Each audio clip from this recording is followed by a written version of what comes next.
ಜನರ ಕೂಗು ಡಿಜಿಟಲ್ ಸುದ್ದಿ ವಾಹಿನಿಗೆ ಸ್ವಾಗತ.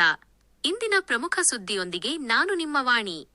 ಮುದ್ದೇಬಿಹಾಳ, ನನ್ನ ಕನಸು ಸೈನ್ಸ್ ಕಾಲೇಜು ಆರಂಭಿಸಬೇಕು ಎಂಬುದಿತ್ತು. ದುಡ್ಡು ಮಾಡುವುದಕ್ಕಾಗಿ ಸೈನ್ಸ್ ಕಾಲೇಜು ಮಾಡಿಲ್ಲ. ರಾಯಚೂರು, ವಿಜಯಪುರ, ಬಾಗಲಕೋಟೆ, ಕೊಪ್ಪಳ ಜಿಲ್ಲೆಗಳಂತಹ ಹಿಂದುಳಿದ ಜಿಲ್ಲೆಗಳ ರೈತಾಪಿ ವರ್ಗದ ಮಕ್ಕಳನ್ನು ಮೇಲೆ ತರಬೇಕು ಎಂಬ ಉದ್ದೇಶದಿಂದ ಸೈನ್ಸ್ ಕಾಲೇಜು ಆರಂಭಿಸಿದ್ದೇವೆ ಎಂದು ನಾಗರಬೆಟ್ಟ ಆಕ್ಸ್ಫರ್ಡ್ ಸಮೂಹ ಶಿಕ್ಷಣ ಸಂಸ್ಥೆಯ ಚೇರ್ಮನ್ ಎಂಎಸ್ ಪಾಟೀಲ ಹೇಳಿದರು. ಅದರ ಜೊತೆ ಬಹಳಷ್ಟು ನಮ್ಮ ಇಸ್ಮಾಯಿಲ್ ಸರ್ ಆಗಲಿ ಇಲ್ಲಿರುವಂತಹ ಉಪನ್ಯಾಸಕರು ಹೇಳ್ತಾ ಇದ್ರು, IIT ಫೌಂಡೇಶನ್ ಅಂದ್ರೆ ಏನು, IIT ಫೌಂಡೇಶನ್ ಮಕ್ಕಳ ಎಲ್ಲರೂ ಪಾಲಕರು ನನ್ನ ಕಡೆ ಒಂದು ಸ್ವಲ್ಪ ಗಮನ ಕೊಡ್ರಿ. ಈ ಫೌಂಡೇಶನ್ ಅನ್ನೋದು ಇದು ಕಾರ್ಪೊರೇಟ್ ಮಕ್ಕಳನ್ನು ಮಾತ್ರ ಕೊಡುವಂತ ಒಂದು ವ್ಯವಸ್ಥೆ ಇದೆ. ಮಕ್ಕಳ ಪಾಲಕರೇ, ಈಗ ನೀಟ್ ಮತ್ತು JEE ನಾವು ಪರೀಕ್ಷೆಯನ್ನು ಎದುರಿಸಬೇಕಾದ್ರೆ ನಮ್ಮ ಮಕ್ಕಳು Bengaluru, Mangaluru, Delhi, all over India ಆ ಪರೀಕ್ಷೆಯನ್ನು ಎದುರಿಸಬೇಕಾಗತ್ತೆ. ಇದು ಸಾಮಾನ್ಯವಾಗಿ ನಾನು ಯಾವುದೇ ಸಂಸ್ಥೆ ವಿರುದ್ಧ ಮಾತಾಡೋದಿಲ್ಲ. ಇದು ಸಾಮಾನ್ಯವಾಗಿ ಎಲ್ಲ ಸಂಸ್ಥೆದವರು ಇದನ್ನು ಬರೆಸಲಿಕ್ಕೆ ಆಗುವುದಿಲ್ಲ. ಯಾಕಂದ್ರೆ ಈ ಫೌಂಡೇಶನ್ ಕ್ಲಾಸ್ ಅನ್ನೋದು ಸುಮಾರು ಬಹಳಷ್ಟು ದುಡ್ಡು ವ್ಯಯ ಆಗುತ್ತೆ. ಯಾಕಂದ್ರೆ ಒಬ್ಬ ಉಪನ್ಯಾಸಕನಿಗೆ 1 ಲಕ್ಷಕ್ಕಿಂತ ಹೆಚ್ಚು ನಾವು ಹಣವನ್ನು ವ್ಯಯ ಮಾಡಬೇಕಾಗತ್ತೆ. ಇದು ಸಾಮಾನ್ಯ ಮಾತಲ್ಲ. ಇದಕ್ಕೆ ಯಾಕೆ ಹೇಳ್ತಾ ಇದ್ದೀನಿ ಅಂದ್ರೆ, ಈ ಉದಾಹರಣೆಗೆ 1100 ಮಕ್ಕಳಲ್ಲಿ ಇಲ್ಲಿ ಸರಿಸುಮಾರು 400ರಿಂದ 500 ಮಕ್ಕಳು ಈ ಫೌಂಡೇಶನ್ ತೆಗೆದುಕೊಂಡು MBBS ಮತ್ತು JEE ಮುಗಿಸಿದಂಥ ಮಕ್ಕಳಂತ ಹೇಳಲಿಕ್ಕೆ ಇಷ್ಟಪಡ್ತಾನೆ. ಕಾರಣ ನಾನು ಹೇಳೋದಿಷ್ಟ, ತಾವೆಲ್ಲರೂ ನಮ್ಮ ಸಂಸ್ಥೆಗೆ ಯಾಕೆ ಜಾಯಿನ್ ಆಗಬೇಕು ಅಂತ ನಾನು ಹೇಳಲಿಕ್ಕೆ ಇಷ್ಟಪಡ್ತೇನೆ. ಅಂದರೆ ಇಲ್ಲಿರುವಂಥ ಒಂದು ಉನ್ನತ ಮಟ್ಟದ ಒಂದು ತರಬೇತಿ ಏನಿದೆಯಲ್ಲ ಅದನ್ನು ತಾವು ಸದುಪಯೋಗ ಪಡಿಸಬೇಕು. ಅದ್ರ ಜೊತೆ ಈಗ ತಾನೇ ನಮ್ಮ ಇಸ್ಮಾಯಿಲ್ರು ಹೇಳಿದರು, 22ನೇ ತಾರೀಕು ಟ್ಯಾಲೆಂಟ್ ಇದ್ದವರು ಆ ಪರೀಕ್ಷೆಯನ್ನು ಬರೀರಿ.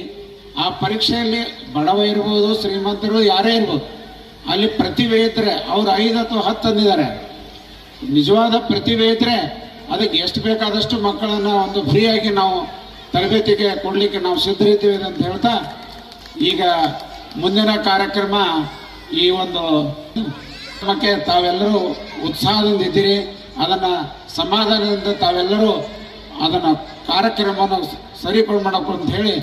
ಪಟ್ಟಣದ ವಿಜಯಪುರ ರಸ್ತೆಯಲ್ಲಿರುವ ಆಕ್ಸ್ಫರ್ಡ್ ಪಾಟೀಲ್ಸ್ ಆಂಗ್ಲ ಮಾಧ್ಯಮ ಶಾಲೆಯ ವಾರ್ಷಿಕೋತ್ಸವ ಆಕ್ಸ್ಫರ್ಡ್ ಕಲಾ ಸಂಭ್ರಮ 2026 ಕಾರ್ಯಕ್ರಮಕ್ಕೆ ಶನಿವಾರ ಚಾಲನೆ ನೀಡಿ ಅವರು ಮಾತನಾಡಿದರು.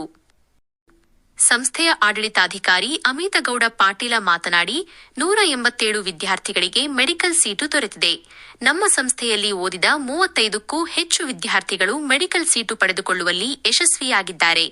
ವಿದ್ಯಾರ್ಥಿಗಳು ಮಕ್ಕಳನ್ನು ಬೈಬೇಡಿ, ನಿಂದಿಸಬೇಡಿ ಎಂದು ಹೇಳಿದರು.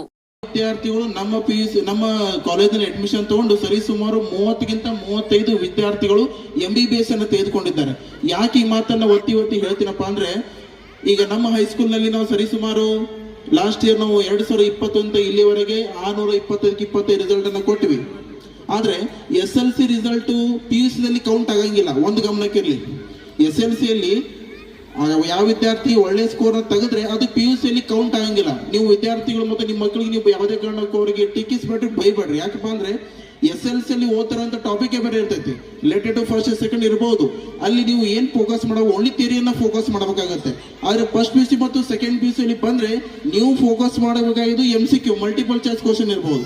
ಅದರಲ್ಲಿ ಮೇನ್ ಆಗಿ ಸೈನ್ಸ್ ಮತ್ತೆ ಮ್ಯಾಥ್ಸ್ ಅನ್ನು ಜಾಸ್ತಿ ಫೋಕಸ್ ಮಾಡಬೇಕಾಗತ್ತೆ. ಅದೊಂದು ಗಮನಕ್ಕಿರಲಿ. ಅದೇ ರೀತಿಯಾಗಿ ಆಲ್ರೆಡಿ ಗೊತ್ತಿರಬಹುದು, ಆಲ್ರೆಡಿ ಈಗ ಈ ವರ್ಷ ಪ್ರತ್ಯೇಕವಾಗಿ 2025ರಲ್ಲಿ ಒಂದು MBBS ಬೆಲೆ ಸರಿಸುಮಾರು 1.5 ಕೋಟಿಯಿಂದ 2 ಕೋಟಿ ರೂಪಾಯಿ. ಈಗ ಪ್ರತ್ಯೇಕವಾಗಿ MBBS ಅಲ್ಲಿ ನೀವು ಸೆಲೆಕ್ಟ್ ಪೇಮೆಂಟ್ ಶೀಟ್ ಮಾಡಬೇಕಾಗಿತ್ತಪ್ಪ ಅಂದ್ರೆ 1.5ರಿಂದ 2 ಕೋಟಿ ರೂಪಾಯಿ ಬೇಕು. ಅದು ಎಲ್ಲಿದಪ್ಪ ಅಂದ್ರೆ ಯಾವುದೊಂದು ಗೌರ್ಮೆಂಟ್ ಕಾಲೇಜ್ ಇರ್ಬೋದು, ಸೆಮಿ ಗೌರ್ಮೆಂಟ್ ಇರ್ಬೋದು, ಅಷ್ಟಂತೂ ಈಗ ಅಮೌಂಟ್ ನಡೀತಾ ಇದೆ. ಈ ವರ್ಷ ನಮ್ಮ ಸಂಸ್ಥೆಯಲ್ಲಿ 187ಕ್ಕಿಂತ ಹೆಚ್ಚು ವಿದ್ಯಾರ್ಥಿಯನ್ನು ಕೊಟ್ಟಿವಲ್ಲ. ಅದ್ರ ಜೊತೆಗೆ 2026-27 ಸಾಲಿಂದ ಈ ಮುದ್ದೇಳು ಬ್ರಾಂಚ್ ಅನ್ನ ಪ್ರತ್ಯೇಕವಾಗಿ ನಾವು ಫೋಕಸ್ ಮಾಡೋದೇ JEE ಮೇನ್ಸ್ ಮತ್ತು ಅಡ್ವಾನ್ಸ್. ನಾವಿಲ್ಲಿ ಮುದ್ದೇಳು ಬ್ರಾಂಚ್ ಅಲ್ಲಿ ಫೋಕಸ್ ಮಾಡ್ತೀವಿ. ಇನ್ನೂ ಹೆಚ್ಚು ರಿಸಲ್ಟ್ ಅನ್ನ ಬರುವಂತ ಸಾಲಿರ್ಬೋದು, ಬರುವಂತ ವರ್ಷಗಳಲ್ಲಿ ಇನ್ನೂ ಹೆಚ್ಚು ರಿಸಲ್ಟ್ ಅನ್ನ ಕೊಟ್ಟು ಇನ್ನೂ ಅತ್ಯುನ್ನತ ಸ್ಥಾನದಲ್ಲಿ ನಾವು ಪಡಿತೀವಿ ಅಂತ ನಾನು 2 ಮಾತು. ಧನ್ಯವಾದ. ಎಂಜಿಎಂಕೆ ಪಿಯು ಕಾಲೇಜಿನ ಪ್ರಾಚಾರ್ಯ ಎಸ್ಕೆ ಹರನಾಳ ಮಾತನಾಡಿ, ದುಡ್ಡು ಬೇಕಾದಷ್ಟು ಗಳಿಸಬಹುದು, ಆದರೆ ಜ್ಞಾನ ಎಂಬುದನ್ನು ಗಳಿಸಲು ಅಷ್ಟು ಸುಲಭವಾಗಿ ಗಳಿಸುವುದಕ್ಕೆ ಸಾಧ್ಯವಿಲ್ಲ. ಶಿಕ್ಷಣ ಸಂಸ್ಥೆಯನ್ನು ಕಟ್ಟಿ ನೂರಾರು ಜನರಿಗೆ ಅನ್ನಕ್ಕೆ ದಾರಿ ಮಾಡಿಕೊಟ್ಟವರು ಎಂಎಸ್ ಪಾಟೀಲರು ಎಂದು ಹೇಳಿದರು. 1100ಕ್ಕಿಂತ ಹೆಚ್ಚು ವಿದ್ಯಾರ್ಥಿಗಳು ನಾಗರಬೆಟ್ಟ ಬೆಟ್ಟದಲ್ಲಿ ಕಲಿತು ಭಾರತಾಂಬೆಯ ಭವ್ಯವಾದ ಸೇವೆಯನ್ನು ಸಲ್ಲಿಸ್ತಾರೆ, ಡಾಕ್ಟರ್ ಆಗಿ, ಇಂಜಿನಿಯರ್ ಆಗಿ ಅಂತಕ್ಕಂಥದ್ದನ್ನ ಅಲ್ಲಿ ಹೇಳಿದ್ರು ಅಂತಕ್ಕಂಥದ್ದು.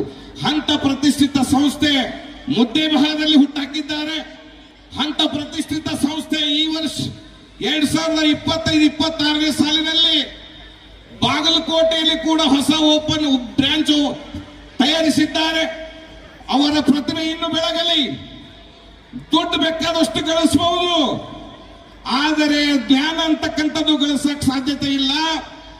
ಸುಮಾರು ನಾನು ಇನ್ನೊಂದು ಏನು ಖುಷಿ ಪಟ್ಟೆ ಅಂತಂದ್ರೆ 300ಕ್ಕಿಂತ ಹೆಚ್ಚು ಕುಟುಂಬಗಳಿಗೆ ಅನ್ನ ಕೊಡುವುದರ ಜೊತೆಗೆ ಹಣವನ್ನು ಕೊಟ್ಟು ಬಡತನದ ಭವನದಲ್ಲಿ ಬಳತಕ್ಕಂಥ ಉಪನ್ಯಾಸಕರಿಗೆ ದೇವರ ಸ್ವರೂಪರಾಗಿ ಕಾಣ್ತಕ್ಕಂಥ ವ್ಯಕ್ತಿ ಯಾರಂತಂದ್ರೆ ಪಾಟೀಲ್ ಸರ್ ಅಂತೇಳಿ ಹೇಳಬೇಕಾಗಿದೆ ಅಂತಕ್ಕಂಥದ್ದು. ಸಂಸ್ಥೆಯ ನಿರ್ದೇಶಕಿ ಸೌಮ್ಯ ಅಮಿತಗೌಡ ಪಾಟೀಲ ಮಾತನಾಡಿದರು. Efforts, the staff and non-teaching staff efforts. So I feel immense, a great, to be great part of this institution and the family of Oxford. So around, not only in the NEET, simultaneously in IIT and JEE foundation classes are running from 6 to 10 standard classes in Nagarbata as well as in Muddebihar. So among simultaneously with the education, the exhibitions and a lot are going. So I hope you all feel the same way as I feel. So thank you for giving me this opportunity. Have a great evening. Thank you.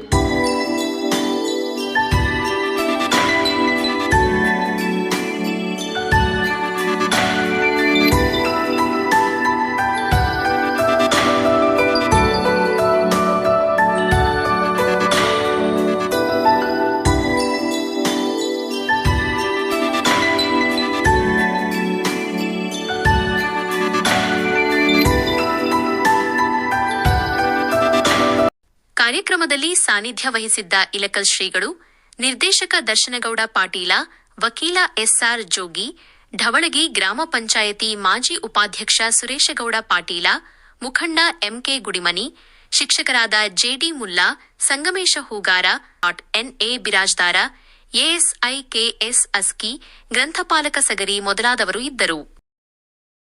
ಇನ್ನಷ್ಟು ಸುದ್ದಿಗಾಗಿ ನೋಡ್ತಾ ಇರಿ ಜನರ ಕೂಗು YouTube channel. ಇದು ನಿಮ್ಮದೇ ಧ್ವನಿ. Subscribe ಮಾಡಲು ಮರೆಯಬೇಡಿ.